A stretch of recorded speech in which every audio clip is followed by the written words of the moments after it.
सुप्रभात साने सर, सुप्रभात. स्वागत. या ठिकाणी आज आपण आमच्या कार्यक्रमात आलात त्याबद्दल पहिल्यांदा सहर्ष तुमचं स्वागत करू इच्छितो. आणि ज्योतिषशास्त्राच्या माध्यमातून आपले जे जुने ऋषीमुनी आहेत किंवा ही जी संपदा आपल्यापर्यंत आली आहे त्याबद्दल तुम्ही काय सांगू इच्छिता? जोशी यांचे वाढदिवसानिमित्त शुभेच्छा देतो त्यांना. धन्यवाद सर. हां, वाढदिवसानिमित्त त्यांना शुभेच्छा देतो.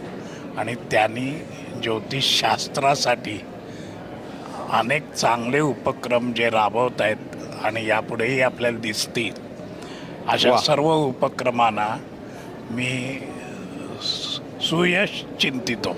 धन्यवाद सर. हां, आता फारच छान. प्रश्नाच्या अनुषंगाने बोलायचं झालं तर प्राचीन ऋषीमुनींनी भारतात अनेक रहस्यांचा शोध घेतलेला आहे.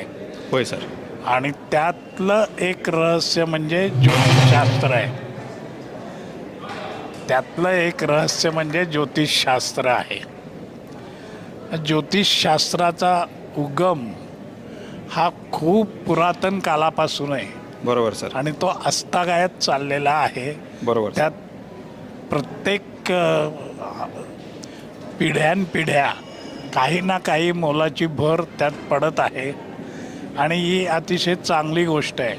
अनेक लोक विशेषतः सायन्सवर विश्वास ठेवणारे किंवा देवावर अजिबात विश्वास न ठेवणारे असे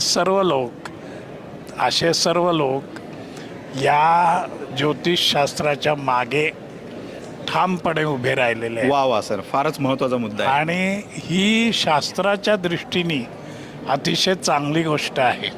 आणि म्हणून या शास्त्राला प्रचंड लोकप्रियता मिळालेली आहे. आणि ती नुसती भारतात नाही तर जगभर आहे. तर या दृष्टीने मला असं वाटतं की नवे लोक येतात आणि आपापल्या परीने त्यात भर घालतायत. ही चांगली गोष्ट आहे. वा सर, फारच छान प्रकारे तुम्ही नमूद केलं. म्हणजे निश्चितच टाळ्या वाजवल्या पाहिजेत. धन्यवाद सर.